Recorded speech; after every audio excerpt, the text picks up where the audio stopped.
ভারত সরকারের কৃষি মন্ত্রক ও দূরদর্শন শান্তিনিকেতন নিবেদিত কৃষি দর্শন অনুষ্ঠানে আপনাদের স্বাগত জানাই। কৃষক বন্ধুদের কাছে প্রথমেই একটু জেনে নিই যে কেমন লাগছে আমাদের এই অনুষ্ঠান। বুঝতেই পারলাম যে ভালো লাগছে, কারণ কৃষি বিষয়ক বিভিন্ন আলোচনা আপনাদের কৃষিকাজের ব্যাপারে যথেষ্টই সাহায্য করছে। আজ আমরা আলোচনা করব সুসংহত উপায়ে বোরো ধানের রোগ ও পোকা নিয়ন্ত্রণ। আমার সঙ্গে কৃষি বিশেষজ্ঞ হিসেবে আছেন ডক্টর সুমন কুমার জানা, সহ কৃষি অধিকর্তা, হরিহরপাড়া ব্লক, মুর্শিদাবাদ। নমস্কার। নমস্কার। মাঠে মাঠে তো বোরো ধানের বীজতলা তৈরি হচ্ছে, দেখতে পাচ্ছি। কিছুদিন বাদেই বোরো ধান লাগানোও হবে। এখন একটু আগেই জেনে নিই যে কি কি রোগ পোকা আসতে পারে বোরো ধানের ক্ষেত্রে। বোরো ধানে এখন বীজতলাতে যেটা দেখা যায়, এখন এই মুহূর্তে ঠিক কোনো পোকার সেভাবে আক্রমণ দেখা যায় না। মেনলি এই সময়টা রোগ দেখা দেয়, যদিও ওয়েদার এখন যেমন দেখা যাচ্ছে মাঝে মাঝে একটু ফগি ওয়েদার হচ্ছে, হিউমিডিটি বেশি হলে তখন কি হবে যে আমাদের যে জীবাণু, ফাঙ্গাস অথবা ব্যাকটেরিয়া, এরা খুবই সক্রিয় হয়ে পড়ে। তার জন্য এই সময় রোগটা দেখা যায় বীজতলাতে। পরবর্তীকালে পোকাও আসে। মেনলি দু ধরনের পোকা লাগে।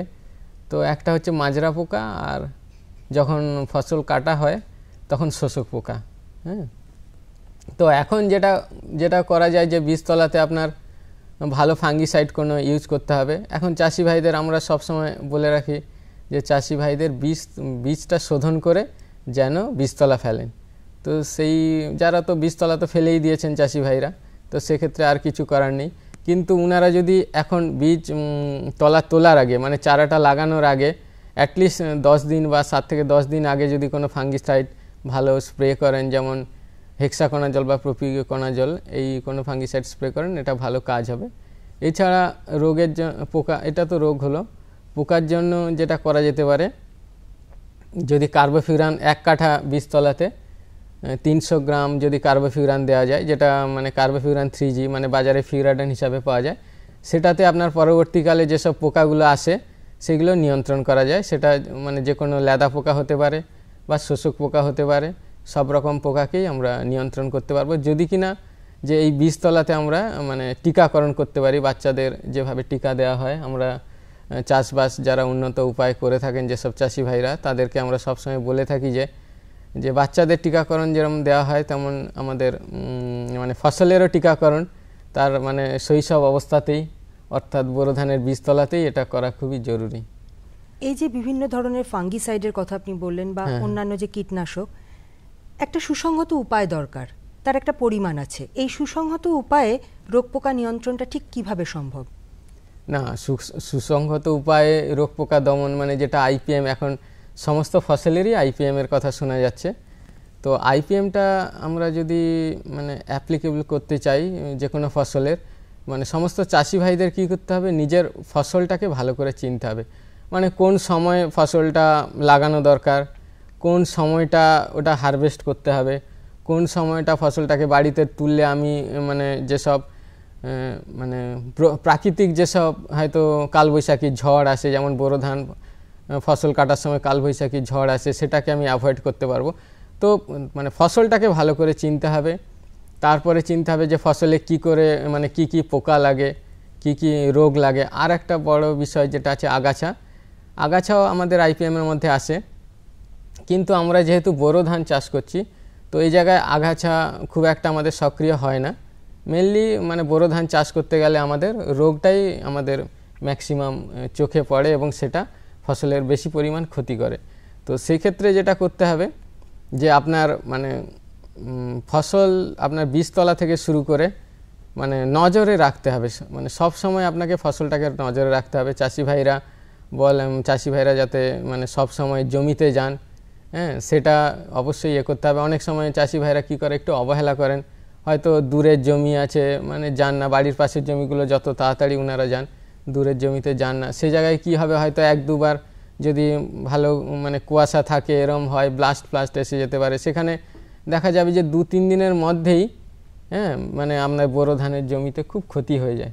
এই যে ইন্টিগ্রেটেড পেস্ট ম্যানেজমেন্ট বা IPM, এই পদ্ধতির সুবিধাগুলো কি কি? এই পদ্ধতির সুবিধা আপনার যদি ছোটোবেলা থেকেই, যেমন আমি বললাম বাচ্চাদের টিকাকরণের ব্যাপার, ছোটোবেলা থেকেই যদি আমি টিকাকরণ করে রাখতে পারি, তাকে যদি মানে যে বীজতলাটা তৈরি হচ্ছে তাকে যদি আমি মানে ফাঙ্গিসাইড বা পেস্টিসাইড এগুলো দিয়ে থাকতে পারি, তাহলে পরবর্তীকালে মানে রোগ পোকা থেকে এগুলো ফ্রি হবে। তাহলে কি আমাদের মানে পরবর্তীকালে যে আমরা পেস্টিসাইড বা ফাঙ্গিসাইড যেগুলো ইউজ করব সেগুলো অনেক কম করতে হবে, এবং আমরা যেসব হ্যাজার্স আসে প্রকৃতিতে মানে বেশি পেস্টিসাইড বা ফাঙ্গিসাইড এগুলো ইউজ করার জন্য, সেই হ্যাজার্স থেকে আমরা প্রকৃতিকে অনেকটা ফ্রি রাখতে পারবো। হ্যাঁ, সেই বিষয়গুলো আছে। এই পদ্ধতি প্রয়োগের ক্ষেত্রে কি কি অন্তরায় আছে? এই পদ্ধতি প্রয়োগের ক্ষেত্রে অনেকগুলো অন্তরায় আছে। যেমন আপনি যদি আইপিএম কেউ যদি ভালো করে ফলো করতে চান, এর অনেকগুলো স্টেপ আছে। যেমন কি পরিচর্যা বিষয়ে পরিচর্যাটা আমাদের মাথায় রাখতে হবে, যে পরিচ্ছন্ন আমাকে চাষবাস করতে হবে। মানে বেশিরভাগ দেখা যাচ্ছে যে রোগ বা পোকার যেসব জীবাণু থাকে পূর্ববর্তী ফসলের মধ্যে থেকেই সেগুলো আসে। যেমন ধানের ক্ষেত্রে যেটা দেখা যায়, ধানের যে ধান কাটার পরে যে অবশিষ্ট নাড়া থাকে চাষি ভাইরা বলে, ওর মধ্যে মানে রোগ বা পোকার জীবাণু থাকে। তো সেগুলো যদি পরিচর্যা ভালোভাবে করা যায় বা বিশোধন যদি করা যায়, তাহলে সেটাকে আমরা নিয়ন্ত্রণ করতে পারবো। এছাড়া জৈবিক উপায় আছে। জৈবিক উপায়ে মানে আমরা এখন আপনি চাষি ভাইরা হয়তো শুনে থাকবেন যে bacillus thuringiensis virus, NPV virus টাইরাস, পলিহেড্রোসিস ভাইরাস, এগুলো সব বিটি সব ইউজ করছি। এগুলোকে মানে মানে জীবাণু দিয়ে জীবাণুকে মারা। হ্যাঁ, তো সেগুলো কি আমরা তাহলে কি যে রাসায়নিক যে লোডটা আমাদের প্রকৃতির উপরে কেমিক্যালের যে লোডটা সেটা আমরা অনেকটা কমাতে পারছি। কিন্তু এইগুলো কি অবশ্যই সবসময় এর একটা লিমিটেশন আছে। কারণ কি আমাদের যখন দেখা যাচ্ছে যে এপ্রিল বা মে মাসে যখন মানে ধানের হয়তো শীষ আসছে, তখন যখন টেম্পারেচারটা খুব মানে হাই হয়, তখন কি হয় এই সব জিনিসগুলো আমাদের ল্যাবরেটরি কন্ডিশনে যতটা এফেক্টিভ হয় সেগুলো কিন্তু মানে একদম প্র্যাকটিক্যাল ফিল্ডে এতটা এফেক্টিভ আসে না। তখন কি হয় মানে স্বাভাবিক উপায় চাষি ভাইদের বা আমাদের যারা এইসব নিয়ে কাজ ফাজ করেন তাদেরকে রাসায়নিক মানে উপায়ের উপরে মানে রাসায়নিক বিষের উপরেই ডিপেন্ড করতে হয়। কারণ কি মানে কম সময়ের মধ্যে হয়তো কোনো পেস্টের পপুলেশন এত বেড়ে যাচ্ছে, কোনো ফাঙ্গিসাইড বা ব্যাকটেরিয়ার পপুলেশন এতটা বেড়ে যাচ্ছে যে এইগুলো দিয়ে আমরা আর মানে তাকে আর কন্ট্রোল করতে পারি না। তখন মানে বাধ্য হয়ে আমাদের রাসায়নিকের দিকেই আমাদের যেতে হচ্ছে চাষি ভাইদের, মানে ভালো ফসল ঘরে তুলতে হলে। অনেক সময় যে কৃষক বন্ধুরা বলেন যে পুরোপুরি জৈব পদ্ধতিতে এটা চাষ হয়েছে, এটা কতটুকু সম্ভব? না, পুরোপুরি জৈব পদ্ধতিতে এখন হয়তো বিদেশে বা বিভিন্ন জায়গায় ব্যাঙ্গালোরে বা কিছু কিছু জায়গাতে সিকিম টিকিমে মানে পুরোপুরি জৈব পদ্ধতিতে চাষ হচ্ছে, ঠিকই আছে। কিন্তু আমাদের এখন ওয়েস্ট বেঙ্গল কন্ডিশনে মানে পুরোপুরি জৈব পদ্ধতিতে চাষ করে তার যা ফলন হচ্ছে সেটা কিন্তু আমাদের এই মুহূর্তে কস্ট এফেক্টিভ হচ্ছে না। কারণ কি মানে আপনার উইথাউট এনি ফার্টিলাইজার শুধুমাত্র গোবর সার দিয়ে বা এই সমস্ত কেঁচো সার দিয়ে যে ফলন আসছে, তার যা সাইজ আসছে, সেই জায়গায় আমাদের মানে এফেক্টিভ হচ্ছে না, বা সেভাবে হয়তো আমাদের মার্কেটও নেই যে সেটা যে একটা মানে মানে ভালো দামে চাষি ভাইরা দাম পাবে, সেই মার্কেটটাও নেই। তাহলে এই যে জৈব পদ্ধতিতে যে পুরোপুরি চাষটা সম্ভব নয়, কারণ কাঙ্ক্ষিত ফলন পাবেন না কৃষক বন্ধুরা, এবং সেটা আমাদের এই পরিকাঠামোয় সম্ভব নয় আমাদের দেশে। আপনি এতক্ষণ যে বলছেন যে ফাঙ্গিসাইড বা পেস্টিসাইডের যে ব্যবহারটা একটা নিয়ন্ত্রিত ব্যবহার, এই নিয়ন্ত্রিত ব্যবহার দিয়ে কতটুকু রোগ পোকার নিয়ন্ত্রণটা সম্ভব? ফাঙ্গিসাইড এবং পেস্টিসাইড যদি আমি যেটা বললাম যে একদম স্ট্রিট, বা এইখানে আরেকটু জুড়ি যে কৃষক বন্ধুদের মধ্যে যে এই সুসংহত উপায়টা তারা জানবেন, সেটা কিভাবে তারা জানবেন? না, সুসংহত উপায় আমি যেটা বলতে চাইছি একদম প্রথম থেকেই চাষি ভাইকে চাষ সম্বন্ধে ধরতে হবে। আমাদের যেটা দেখা যায় যে আমরা যারা ব্লকের আধিকারিক বা জেলার আধিকারিক আছি, যে চাষি ভাইরা হয়তো একটা কিছু মানে বড় রকমের ড্যামেজ হয়ে গেল বা ড্যামেজের সম্মুখীন তখন এলো, কিন্তু ছোটোবেলা থেকেই যে তার পরিচর্যা মানে আমাদের যেমন বাচ্চাদের টিকাকরণ দেওয়া হচ্ছে, পালস পোলিও যেসব প্রোগ্রাম চলছে, সেরকম তার ছোটোবেলা থেকেই মানে চারার নারিশমেন্ট, তাকে ঠিকমতো নিউট্রিশন দেওয়া, বোরো ধানের বীজ যেখানে ফেলছিলাম সেটা অনেকটা জায়গা জুড়ে ফেলতে হবে। চাষি ভাইরা যেটা ভুল করে থাকেন যে কম জায়গাতে বোরো ধানের বীজটা ফেলে দেন, তাতে কি হয় যে ওরা গাছটার নিউট্রিশনটা কম পায় ছোটোবেলায়, তার জন্য কি তাদের গ্রোথটা প্রথম থেকেই অনেকটা চেক হয়ে যায়। অনেক চাষি ভাইরা কী করেন যে চারাটা বেশি বয়সে রোপণ করেন, তখন কি হয় তার মানে যে পাশকাঠি ছাড়ার সময়টা তার বীজতলা অবস্থাতেই হয়তো মানে ধান গাছটা হয়তো কাটিয়ে দিয়ে গেল, তাহলে কি পাশকাঠি ছাড়ার সময়টা সে কম পেল, তাহলে কি পাশকাঠির পরিমাণটা কমে গেল। পাশকাঠির পরিমাণটা কমে গেলেই স্বাভাবিকভাবে যে ইলটাও এফেক্ট করছে, সে জায়গাগুলো অবশ্যই খেয়াল রাখতে হবে। আর এমনি প্রথম পর্যায়ে এখানে যদি আমরা আইপিএম ইউজ করতে যাই তখন একটা জিনিস আছে যে ইকোনমিক থ্রেশহোল্ড লেভেল, মানে প্রত্যেকটা পোকা বা যে রোগ তার একটা লেভেল আছে, সেই লেভেলে গিয়ে আমরা ওটা রাসায়নিক যে পেস্টিসাইড বা ফাঙ্গিসাইড আছে সেটা ইউজ করি। সেটা মানে চাষি ভাইদের এতটা সম্যকগণ বা খুব একটা গুনে গুনে যে একদম হিসেব রাখা সম্ভব নয়, তবে এটা চাষি ভাইদের একটা মানে নিজস্ব মানে অর্জিত গুণ যে চাষ মানে বছরের পর বছর চাষ করতে হলে তারা নিজেরা এই মানে এটা মানে শিক্ষাটা লাভ করেন যে এই এই এই সময় আমাকে এইটা স্প্রে করতে হবে, এখন কুয়াশা হচ্ছে এইটা দিতে হবে, বা হয়তো মাজরা পোকার হয়তো দেখছি এগ দেখছি ডিম এগ মাছ দেখছি লিফ পাতাগুলোতে, তাহলে আমাকে একটা ভালো কোনো ইনসেকটিসাইড স্প্রে করতে হবে। এইসব ব্যাপারগুলো যদি চাষি ভাইরা নিজেরা মাথায় রাখেন, বীজটা যদি ঠিকমতো শোধন করে লাগান, তাহলে এই সব সমস্ত কিছুই নিয়েই কিন্তু আইপিএম। পরিশেষে একটু জানতে চাইবো যে এই আইপিএম পদ্ধতি আমাদের এখানে কতটা সফল হয়েছে? আইপিএম পদ্ধতি নিশ্চয়ই সফল হয়েছে, কারণ আইপিএম পদ্ধতি আমরা যদি ইউজ করি তাহলে কি হবে, আমি যেটা বলেছিলাম যে মানে আমাদের পরিবেশে যে পেস্টিসাইডের রাসায়নিক যে লোডটা সেটাকে কিন্তু আমরা ইউজ মানে কমাতে পারবো। তাহলে কি আইপিএমটা যত মানে আমরা ইউজ করব বা চাষি ভাইদের মধ্যে আইপিএমের যে জ্ঞানটা বা শিক্ষাটা যতটা আমরা ঢুকিয়ে দিতে পারবো, তাহলে তাদের কি মানে পরবর্তীকালে ধানটা যখন ম্যাচিওর হচ্ছে বা পাশকাঠি ছাড়ার সময়, তাহলে কি তার যে মানে কেমিক্যালের যে লোডটা বা যতটা পরিমাণ তাকে পেস্টিসাইড হয়তো গত বছর কিনতে হয়েছিল, এবছর নিশ্চয়ই তাকে অনেকটাই কম কিনতে হবে। এবং আমাদের পরিবেশটাও যে মানে আস্তে আস্তে বেশি পেস্টিসাইড ইউজ করার ফলে যে পরিবেশটা যে আমাদের মানে দূষণ হয়ে যাচ্ছে, হ্যাঁ মানে সবাই এটা মানে মাথায় রাখছে, তো সেই জায়গাতে আমরা অনেকটা সেফ জায়গাতে থাকতে পারবো। ধন্যবাদ আপনাকে। কৃষক বন্ধুরা নিশ্চয়ই আজকের আলোচনা শুনেছেন। ইন্টিগ্রেটেড পেস্ট ম্যানেজমেন্ট শুনতে একটু কঠিন লাগলেও এই সুসংহত পদ্ধতি একটু যদি আপনারা জেনে নেন, তাহলে দেখবেন যে আগামী দিনে আপনাদের কৃষিকাজের ব্যাপারে তো আপনারা অনেক সহযোগিতা পাবেন এবং নিজেরাও অনেক সমৃদ্ধ হবেন, তাছাড়া পরিবেশকেও বাঁচাতে পারবেন। সব থেকে বড় কথা যেটা কৃষি বিশেষজ্ঞ পুরো আলোচনায় খুব জোর দিলেন, যে আপনার মাঠ আপনাকে খুব ভালোভাবে পর্যবেক্ষণ করতে হবে, সেটা আপনার পাশের জমি হোক বা একটু দূরের হোক। প্রতিদিন আপনি মাঠে যান এবং দেখুন কোথায় কি সমস্যা হচ্ছে, সেগুলোকে সারিয়ে ফেলবার জন্য কিন্তু একটা সুন্দর পথ দেখিয়ে দিয়েছেন বিশেষজ্ঞ।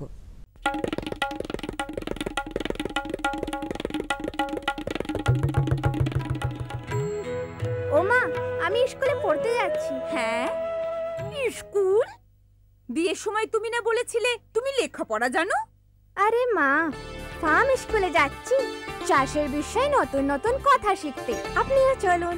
ফার্ম স্কুল, যেখানে জমিতে ফসল বৃদ্ধির প্রত্যেকটি কথা চাষিদের শেখানো হয়, যেমন মাটির হিসেবে সঠিক সার, ভালো বীজ আর প্রয়োজন অনুযায়ী কীটনাশক। কেননা কম খরচে বেশি লাভ।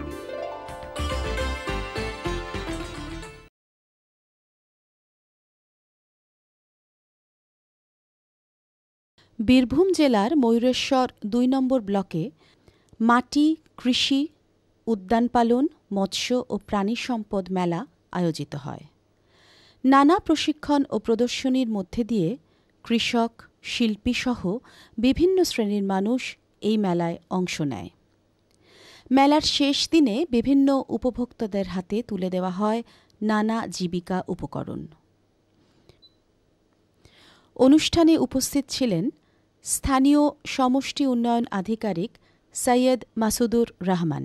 আমরা মেলাটাকে ঠিক দুটো অ্যাঙ্গেল থেকে, দুটো দৃষ্টিকোণ থেকে দেখতে পারি।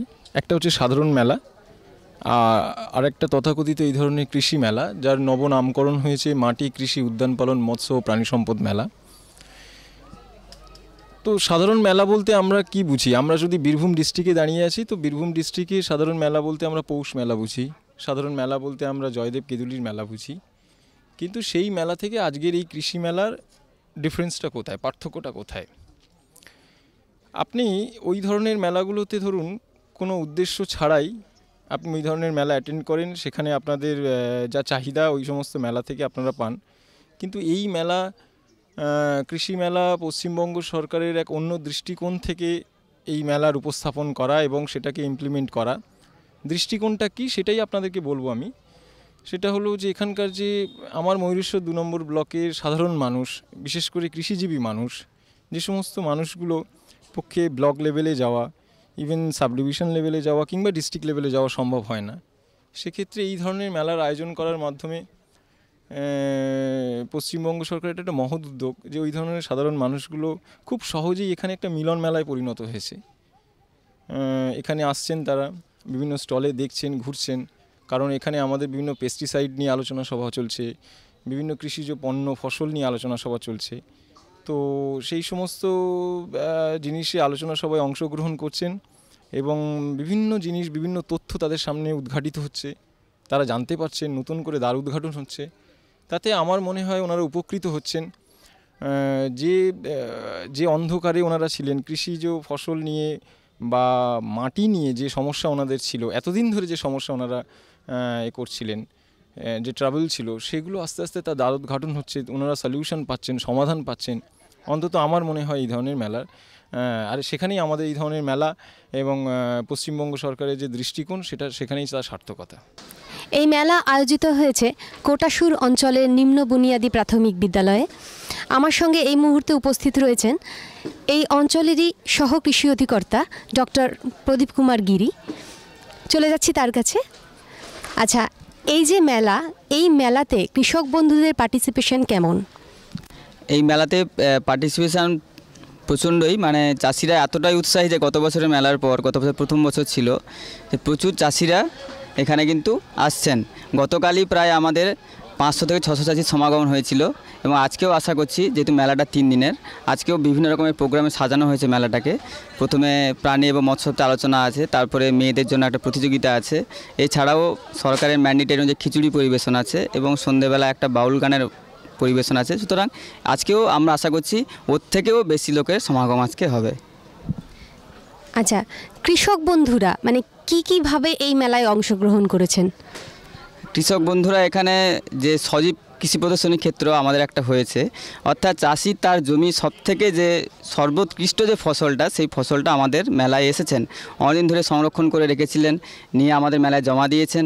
এবং তারা যে আমাদের শুধু একটা পুরস্কার জেতার জন্যই শুধু নয়, আমাদের ব্লক যে কতটা সমৃদ্ধ সেটা বাইরের অফিসার্সদের কাছে এবং বাইরে যারা আমাদের ব্লকের বাইরে থেকে যারা মেলা দেখতে আসেন, ওনাদেরও বুঝিয়ে দিচ্ছেন আমাদের চাষিরা কতটা উন্নত এবং কতটা উন্নত পদ্ধতিতে ওনারা চাষবাস করছেন এবং ব্লককে কতটা সমৃদ্ধির পথে এগিয়ে নিয়ে যাচ্ছেন।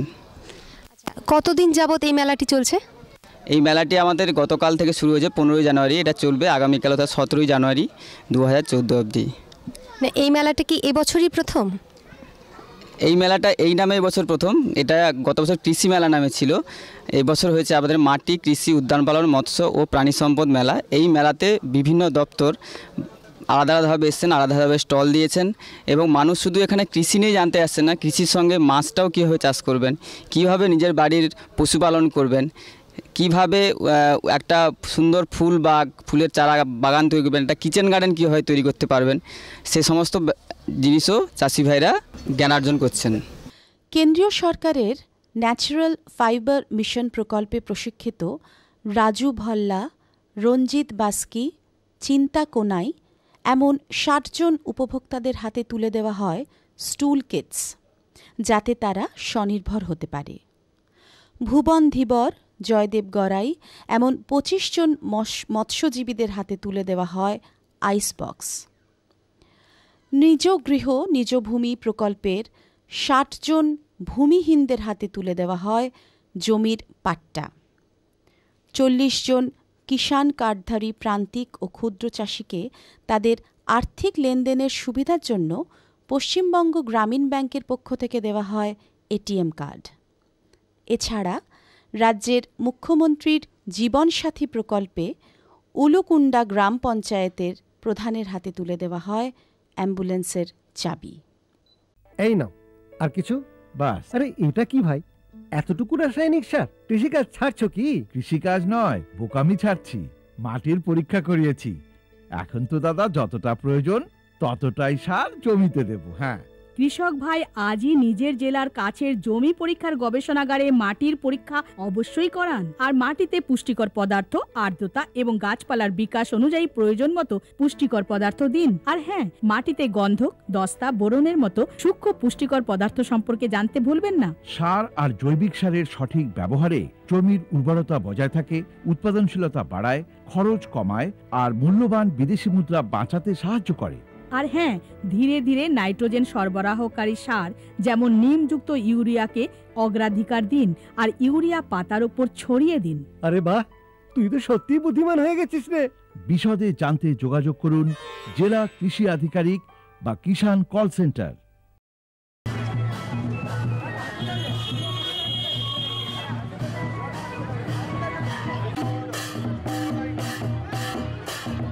বাঁকুড়া জেলার বড়জোড়ায় আয়োজিত হয় বড়জোড়া ব্লক মাটি কৃষি উদ্যান পালন মৎস্য ও প্রাণী সম্পদ মেলা। এই মিলন মেলার উদ্বোধন করেন বড়জোড়া বিধানসভার বিধায়ক আশুতোষ মুখোপাধ্যায়। সভায় উপস্থিত ছিলেন বড়জোড়া পঞ্চায়েত সমিতির সভাপতি কাজল পোড়েল, কৃষি আধিকারিক ব্রতিন পাল ও অন্যান্য বিশিষ্ট ব্যক্তিবৃন্দ। বড়জোড়া ব্লকের 16, 17 এবং 18 জানুয়ারি 2014 আমাদের পঞ্চায়েত সমিতি এবং দপ্তরগুলির মাধ্যমে আমরা যে মেলাটি এখানে অনুষ্ঠান করছি, সেই মেলাটির পুরো নাম হচ্ছে মাটি কৃষি উদ্যান পালন প্রাণী সম্পদ মৎস্য মেলা। এই মেলাতে আমাদের যে দপ্তরগুলো এই মেলার সাথে যুক্ত আছে সেগুলো হচ্ছে সেলফ হেল্প গ্রুপের যে ওমেন ডেভেলপমেন্ট অফিসারের নেতৃত্বে যিনি আছেন ওনাদের স্টল আছে। আমাদের এখানে আছে ফিশারি এক্সটেনশন অফিসারের ওনার দপ্তরের স্টল আছে। বিএলডিও সাহেব ডক্টর অশোক বোস ওনার দপ্তরের স্টল আছে। তাছাড়া আমাদের উদ্যান পালন বিভাগ ডক্টর মলয় মাঝির নেতৃত্বে ওনাদের স্টল আছে। এবং সর্বোপরি মাটি এবং কৃষি আমাদের নিজেদের এগ্রিকালচার দপ্তর অর্থাৎ কৃষি বিভাগের তরফ থেকে আমাদের স্টল আছে। তাছাড়াও এখানে 2-3টে সেলফ হেল্প গ্রুপের মহিলারা তাদের সামগ্রী নিয়ে তারা নিজেরা এখানে স্টল করছে। শুধু সেটা নয়, আমাদের কৃষি সামগ্রীর সাথে যুক্ত যেসব কোম্পানিগুলো আছে সেই কোম্পানির ভাই বোনেরাও এখানে এসছেন এবং তারা তাদের নিজেদের সামগ্রী যেগুলো কৃষির সাথে যুক্ত সেই জিনিসগুলো ওনারা এখানে তুলে ধরছেন। আমরা আশা করছি আগামী 3 দিন আপনারা এই মেলা দেখবেন এবং সুন্দরভাবে সবাই মিলে সামগ্রীগুলো দেখবেন। এছাড়াও আমাদের যেটা প্রধান একটা আছে আকর্ষণ, সেটা হচ্ছে আমাদের কৃষি প্রদর্শনী। এই কৃষি প্রদর্শনীতে আমাদের প্রত্যেকটা অঞ্চলে এখানকার যত অঞ্চলে যারা ভালো ভালো ফসল উৎপাদন করেছেন, সেটা প্রাণী সম্পদের হতে পারে, মৎস্যর হতে পারে বা কৃষি বা উদ্যান পালনের হতে পারে, তারা সেই সামগ্রীগুলো এখানে 3 দিনের জন্য প্রদর্শনীর জন্য রেখেছেন। এবং আমরা আমাদের পঞ্চায়েত সমিতির তরফ থেকে আমরা ঠিক করেছি যে শুধু 3টে ফার্স্ট সেকেন্ড থার্ড প্রাইজ দেব না, আমরা টোটাল প্রায় 43খানা প্রাইজের আমরা দেব। তাছাড়াও কিষাণ ক্রেডিট কার্ডের একটা আলাদা আমাদের কাউন্টার করা হয়েছে এবং কিষাণ ক্রেডিট কার্ডের গুণাগুণিগুলো আমাদের এখানে তুলে ধরা হয়েছে। তাছাড়া আজকালকার যে আসল যে মাটি পরীক্ষার যে সবচেয়ে বড় দরকার একটা ফসলের বৈচিত্র্যকরণের বা ফসলের উৎপাদনের, সেই কিভাবে মাটি পরীক্ষা করা হয় তার পদক্ষেপগুলো আমরা মডেলের সাহায্যে তুলে ধরেছি। তাছাড়া আমাদের এখন দপ্তর বা আমাদের রাজ্যের সরকারের যে জল ধরো জল ভরো প্রকল্প অর্থাৎ জলবিভাজিকা প্রকল্পের যে একটা আলোড়ন সৃষ্টি হচ্ছে চারিদিকে, তারও একটা আমরা মডেলের সাহায্যে এখানে উপস্থিত করতে পেরেছি। এছাড়াও আগামী দিনে ভার্মি কম্পোস্টের যে একটা দরকার আছে বা এর একটা প্রয়োজন আছে এবং এই ভার্মি কম্পোস্ট বা কম্পোস্টের যে গুণাগুণগুলো সেগুলো সম্বন্ধেও একটি মডেল আমরা এখানে তুলে ধরতে চেষ্টা করেছি। আশা করি এখানকার প্রত্যেকটা বাসিন্দা, জেলা থেকে আগত মানুষজন, আধিকারিকরা এবং সর্বোপরি আমাদের এখানকার পঞ্চায়েতের সাথে যুক্ত যারা আছেন আধিকারিকরা এবং জনপ্রতিনিধিরা, তারা প্রত্যেকে মিলে আমরা কাঁধে কাঁধ মিলিয়ে এই মেলাটিকে সাফল্যমণ্ডিত করে তুলব।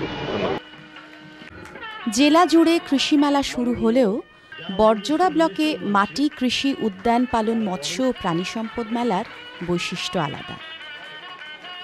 বর্তমান সরকার চাষের উপর গুরুত্ব দেওয়ায় কৃষি জমিতে অধিক ফলন বৃদ্ধি করার কারণে এলাকার সমস্ত চাষিদের মনে উৎসাহ দেওয়ার জন্য বিভিন্ন রকম সরকারি উদ্যোগ নিয়েছে। শুধু কৃষি নয়, মাটি, কৃষি, উদ্যান পালন, মৎস্য ও প্রাণী সম্পদের উপর বিশেষ জোর নিয়েছেন। বড়জোড়া ব্লকে শুষ্ক মাটিতে কম খরচে কিভাবে অধিক ফলন পাওয়া যায় তার শিক্ষা ও উৎসাহ দানের উদ্দেশ্যে এই মিলনমেলা। এই মেলায় রয়েছে মাটি পরীক্ষা, গ্রিন উদ্যান, চাষের সরঞ্জাম, কৃষি পদ্ধতি, জৈব সার প্রয়োগ ও নানা ব্যবস্থাপনার স্টল।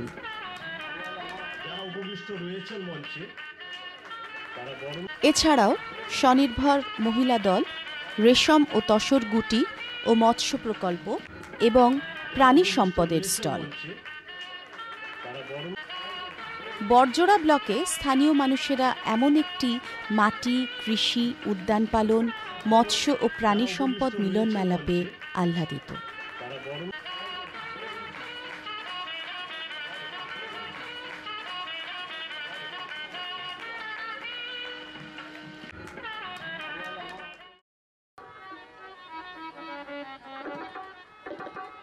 বাঁকুড়া জেলার সারেঙ্গা ব্লকের মাটি, কৃষি, উদ্যান পালন, মৎস্য ও প্রাণী সম্পদ মেলা উদ্বোধন করেন বস্ত্রমন্ত্রী মাননীয় শ্যামাপ্রসাদ মুখোপাধ্যায়।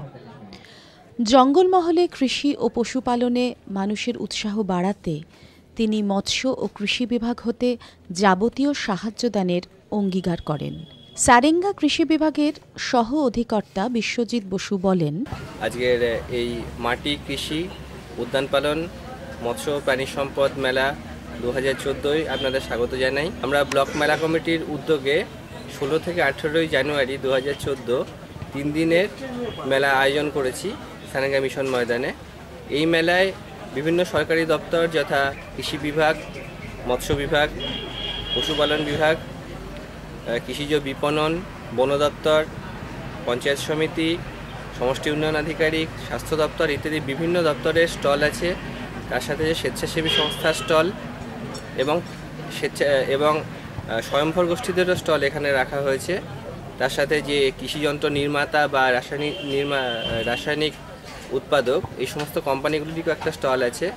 এখানে প্রদর্শিত হবে বিভিন্ন কৃষি, মৎস্য, প্রাণী পালন সংক্রান্ত আধুনিক প্রযুক্তি, সেই সংক্রান্ত আলোচনা চক্র রয়েছে। প্রত্যেকদিন সন্ধ্যায় রয়েছে সাংস্কৃতিক অনুষ্ঠান, তার সাথে রয়েছে কিষাণ ক্রেডিট কার্ড শিবির, মাটি পরীক্ষার শিবির ইত্যাদি। আর প্রতিযোগিতার মধ্যে রয়েছে বসে আঁকো প্রতিযোগিতা, মহিলাদের শঙ্খবাদন প্রতিযোগিতা ইত্যাদি। আপনাদের সবাইকেই এই মেলায় সাদর আমন্ত্রণ জানাই। জীবন ধারণের জন্য সাধারণ খেটে খাওয়া মানুষ, বিশেষ করে প্রান্তিক চাষি যারা সামান্য জমিতে ফসল উৎপাদন করেন বা প্রকৃত চাষি যারা উচ্চ ফলনের আশায় অতিমাত্রায় খেটেও ভালো ফল করতে পারেন না, তাদেরকে সুপরামর্শ ও বিজ্ঞান পদ্ধতিতে চাষের উপায় বলে দেওয়া এই মেলার বিশেষ বৈশিষ্ট্য। বাঁকুড়া জেলার শিমলাপাল এবং রায়পুর ব্লকেও এই মেলা আয়োজিত হয়। সমস্ত কৃষককে একত্র করে যদি তাদের উৎপাদিত ফসলের নমুনা তুলে ধরা হয় বা কৃষিকার্যে সরকার কি কি পদক্ষেপ নিয়েছে, কৃষিকার্যে কৃষকরা কি কি সুবিধা পেতে পারে, এই সব দিকগুলির পূর্ণাঙ্গ বর্ণনার জন্য এই মাটি, কৃষি, উদ্যান পালন, মৎস্য ও প্রাণী সম্পদ মেলার আয়োজন। এখানে তারা জানতে পারবেন কৃষিকার্যের ধারাবাহিক উন্নয়ন, বিকাশ ও বিভিন্ন সুযোগ সুবিধার কথা। কেমন লাগছে আমাদের অনুষ্ঠান আমাদের চিঠি লিখে জানান। চিঠি লেখার ঠিকানা কৃষি দর্শন, অধিকর্তা দূরদর্শন কেন্দ্র, শান্তিনিকেতন, শান্তিনিকেতন, সূচক 731235।